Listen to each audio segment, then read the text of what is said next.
Now let's take a look at the topics to be discussed in the basic course on Android Studio. We'll start by learning more about the Android system itself. We'll analyze how applications work, how the platform is built, and learn about the tools used to create applications. Using them, we'll be able to use our time more effectively while creating applications of the highest quality.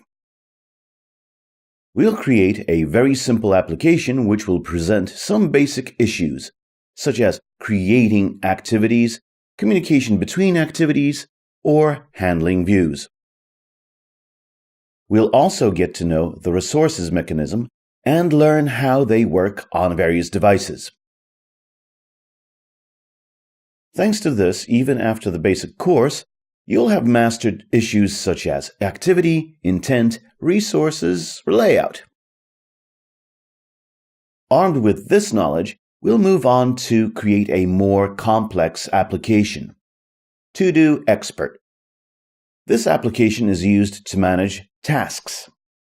It serves as an overview of tasks related to Android and shows how the application creation process takes place in steps. Let's see what our application will look like in practice. Right after the launch, we are welcomed by the login screen. Login takes place on the server.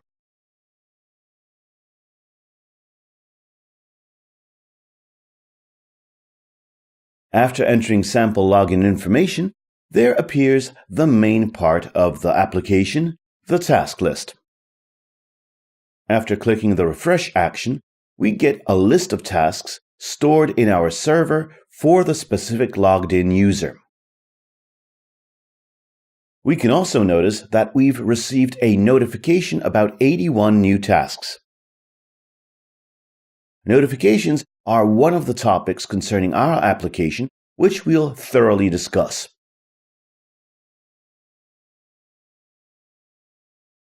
We'll also have the possibility to create entirely new tasks by adding the task text and the finished flag.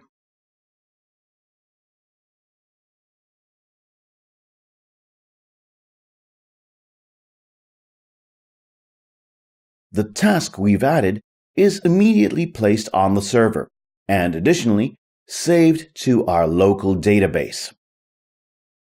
Thanks to this, we'll be able to check the task status right away.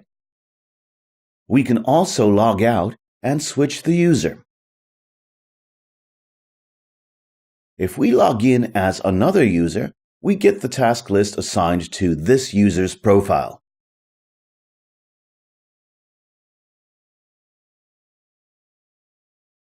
This seemingly simple application allows us to deal with many important topics.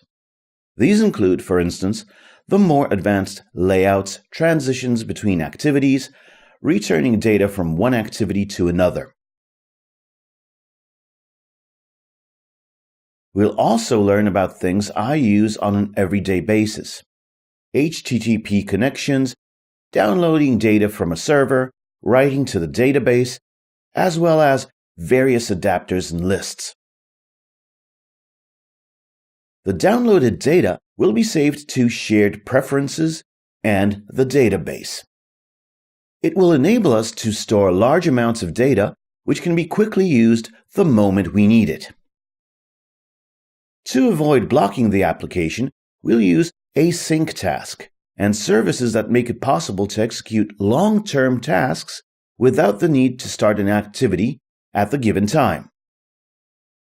Finally, we'll learn about the ways of informing the users that new data has appeared. To do this, we'll create notifications and handle the broadcast receiver mechanism, which enables us to inform that new tasks are downloaded. Let's learn together.